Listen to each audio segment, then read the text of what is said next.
Jesus calms the storm. Mark chapter 4, verse 35 to 41. Finding peace in the eye of the storm. We've all been there. Life is smooth. The weather is calm. Everything is on course. And then, without warning, the sky darkens. A phone call, a diagnosis, a pink slip, a sudden loss, a storm. It's a terrifying, fundamental truth of the human experience. Storms are not if, but when. They shake our confidence, threaten to sink us, and make us question everything we thought was stable. Today, we're diving into one of the most incredible storm narratives ever recorded, a story that holds the key to surviving any shipwreck in your soul.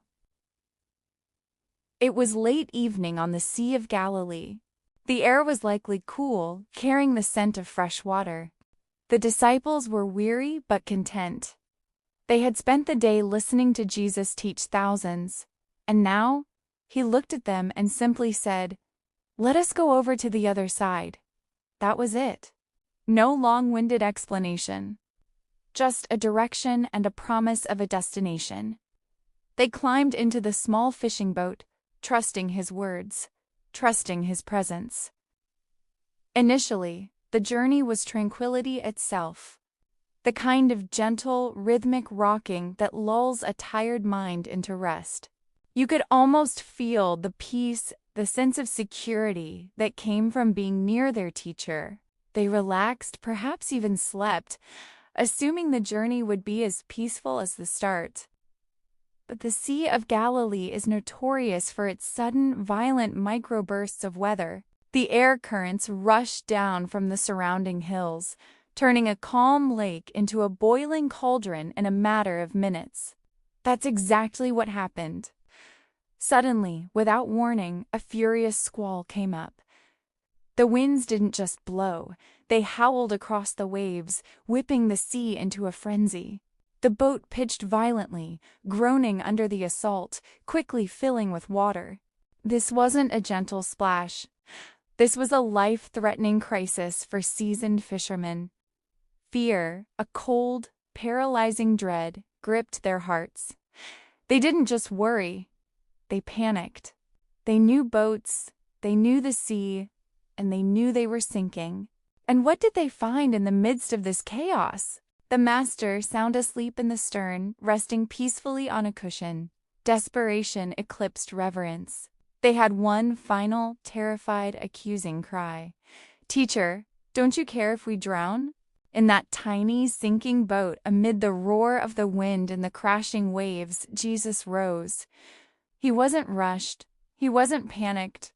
He was perfectly calm, perfectly steady. He didn't rush to bail out the water or grab the oars. He stood up, looked at the chaos around him, and spoke two simple, astonishing words.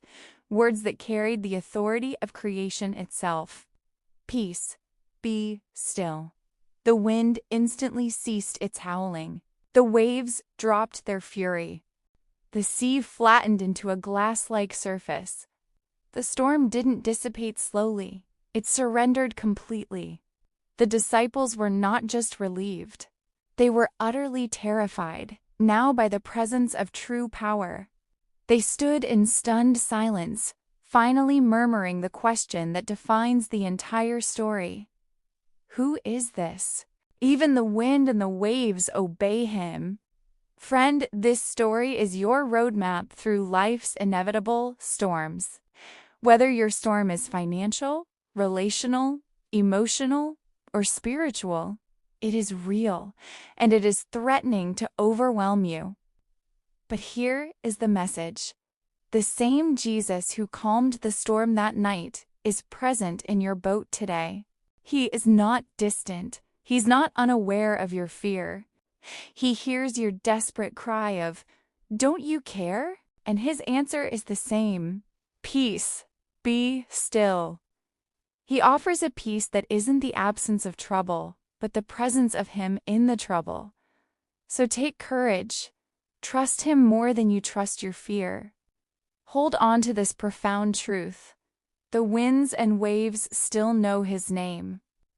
Lean into his authority. Find your cushion of peace, and watch him silence the sea.